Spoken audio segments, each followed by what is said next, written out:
Thank you. Some 7 years ago, in the winter of 2012, I got a phone call from this guy with a strong Indian accent who introduced himself as Clinton. And Clinton said that he had seen that my IP address was infected with a virus, something like that, and it sounded really scary. Okay, thank you. It sounded okay, I'll start again. So some 7 years ago, in the winter of 2012, I got this phone call from this guy who introduced himself as Clinton, and he spoke with a strong Indian accent. And Clinton said that my IP address was having a virus or something like that.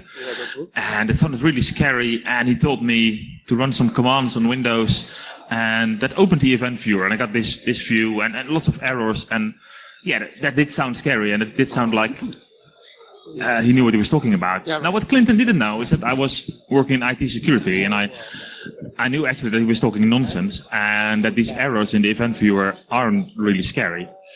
Now, what Clinton also didn't know is that actually I'd been looking into these kind of scams for some time, because I was living in England at the time, and they were quite prevalent.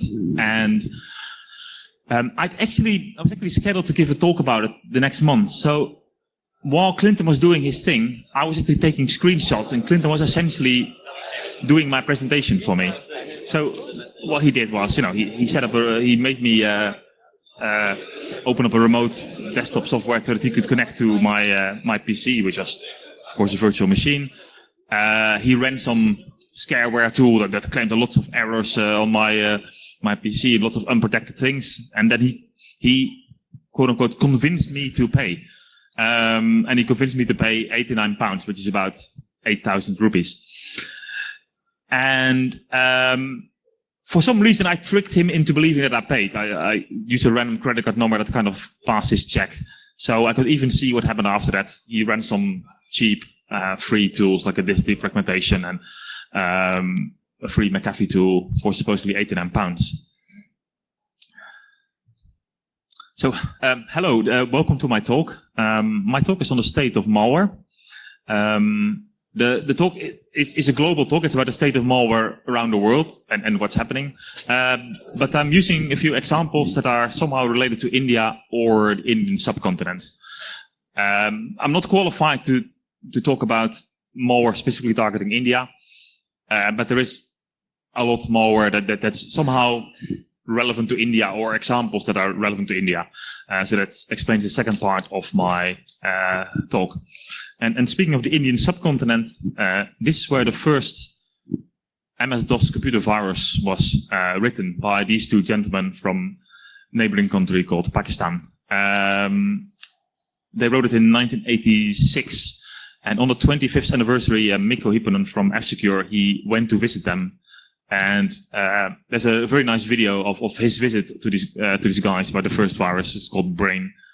And if you never watched it and you want to know a little bit of history, like Adam just said in his talk, you should definitely go and watch that video. So that's me. I'm Martijn. Whenever I'm sitting at a conference listening to talks, I'm always impressed by how clever everyone is, and I think I'm not. Because why everyone's so clever, I'm not. So I think we should face this imposter syndrome head on. So there's all sorts of things that I think I can't do. I just want to make two things clear, though, and I think that's important, is that I'm not a research engineer. This is not my own research. I'm using research work done by others, people that I've spoken to, people that have published things, and I'll credit all the slides where relevant. And I'm also not someone who defends malware, sees malware in the real world, in that I don't work at a company defending them against malware attacks. And I'm Dutch. I have a Dutch passport. I represent the UK company here, Virus Bulletin, and I actually live in Greece at the moment. So yeah, I'm European basically. So the first example I already started with, these phone support scams. They're not really malware, but I think there's still some lessons we can learn from them. And one is that social engineering is effective. Because I said, okay, this was nonsense, this thing about the event viewer. And it was nonsense. But at the same time, if you're if you don't know very much about computers, it sounded quite credible. And okay, the language he was using was a bit silly about IP addresses sending viruses, but in general, people are aware there's a big malware problem. I can see why people fall for that. And there's also, this scam worked for economic reasons, because I looked into that and I found that the people calling me, they make a few $1,000s a year maximum. So it's not a very profitable scam. And it only works because of an economic imbalance between India and the Western countries they were targeting. So these things we shouldn't ignore. I mean, that imbalance is unfair, but it is there, and that's why it makes economic sense to make people from India call people in England and other countries. So another example. This is a pie chart from a particular campaign from Negros, and I don't know if you can read it, but the green bit is the number of emails sent from India, which is a little more than a quarter of emails from a particular spam campaign from a few years ago were sent from India. Now, it's not surprising that India ends up high in any botnet pie chart like this, because India is the second largest country on earth. It also has the second largest internet population. And unlike China, which is the number one, it doesn't have a big firewall around the country. So you expect India to end up high. But if you look at the other countries that are there, you see Vietnam, Mexico, Iran, Pakistan, Indonesia. But you don't see the US, which is the third largest internet country. You don't see other very large internet countries like Germany, the UK, France. And there's a reason for that. Necros is a botnet that has been active since about 2012, and it's still active. Someone wrote a research post about it yesterday. It has not actively spread for several years, so 4 or 5 years. Now, try to imagine what this means. I mean, look, we're all IT professionals. We probably have bought a new computer in the last few years.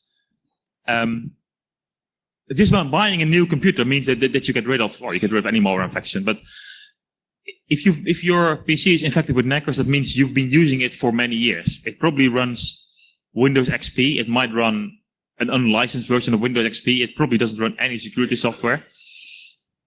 So,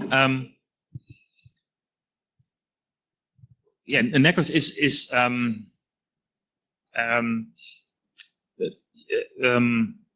Necros just infects or has infected all the devices, and it's not representative for the kind of advanced malware that targets Windows 10 or something like that.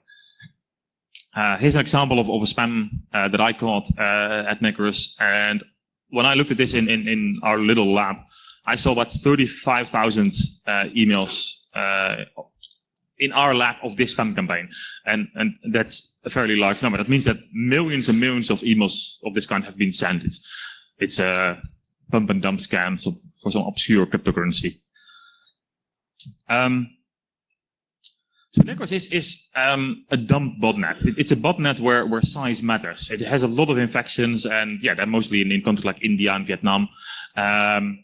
But it's huge. I don't know how big it is at the moment, but I think it was at some point it had more than 1 million infections. And these are various things like spamming, like sending DDoS attacks, like mining cryptocurrencies, like using it for a proxy network. These are for things where size matters.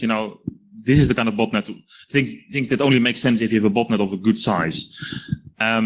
Interestingly, this article that was posted yesterday about Necros by CenturyLink mentions these 4 things as things that Necros is actively doing at the moment, or is capable of doing. It has modules for these things.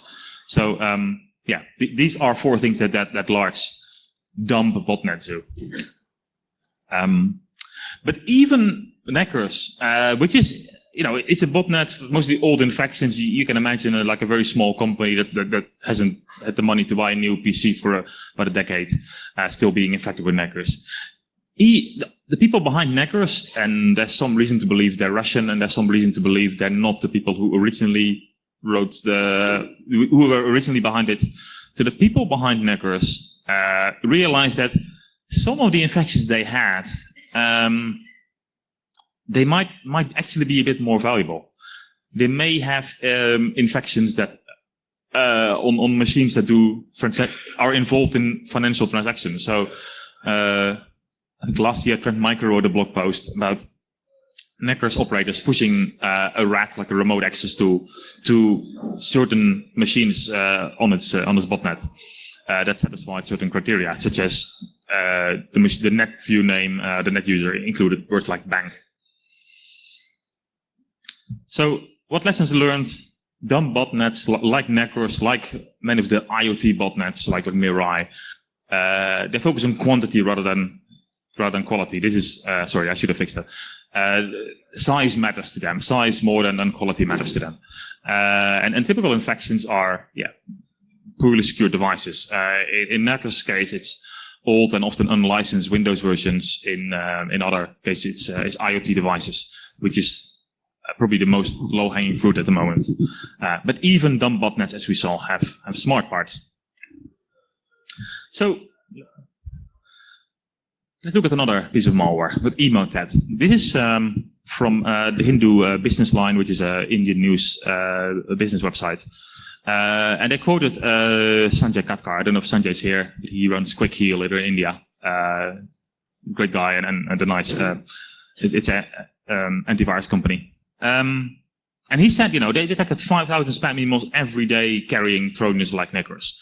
And later it says 1.5 lakh, which is, if you're not from India, you can't do mental arithmetic very quick. It's 150,000, which basically means 5,000 times 30 days in a month. So it's the same number. Now, remember that I saw a single Necros campaign sending 35,000 emails just to me, just to my little lab. So imagine the difference in, or look at the difference in scale between Necros on the one hand and Emotet on the other. Emotet is much smaller in scale, but much larger, but is more effective for various reasons. So let's look at the history of Emotet. It was first discovered and probably written in 2014 as a banking Trojan. It's obvious why malware targeting online banking transactions makes sense. You can steal money, you can send transfer to different accounts. But it has evolved since, and it has changed, I think, from 2017 to a malware downloader. This is, you probably can't read that, and that's right. This is from a blog post from Cryptos Logic, who explained how, in a particular case, they saw Necros download another malware called TrickBot, which is probably almost on par with Necros when it comes to advanced. And TrickBot then downloaded Ryuk, which is some advanced ransomware, which is used in targeted attacks. And this blog post was about a case against some US printing presses, which meant that some US newspapers like the LA Times couldn't be published for a few days, or at least one day, because of this ransomware attack. This started with a simple, ordinary malware downloader called Necros. And if you've never seen Necros, this is an example of a spam email that sent Necros. And I've removed the email addresses, but it looks credible. It's not this over the top pump and dump scam email that the Necros sent. It's a simple. We all get these kind of emails every day with attachments, and sometimes without attachments, sometimes with links. And under the hood, there are also a lot of ways in which Emotet is quite clever. And typically, for Emotet and for many other modern malware families, what you need to do is you get a Word document, either in a link or in an attachment. You open it. You've been told in one way or another that you need to enable macros for something to happen, for the encryption to be decoded, or for it to be made compatible with your current version of Word. A little bit of history for those who don't remember, or for those who don't know. In the 1990s, Microsoft Office had enabled macros, which is a way to run code inside Office documents, and it was running by default. So surprise, surprise, there were a lot of macro worms and viruses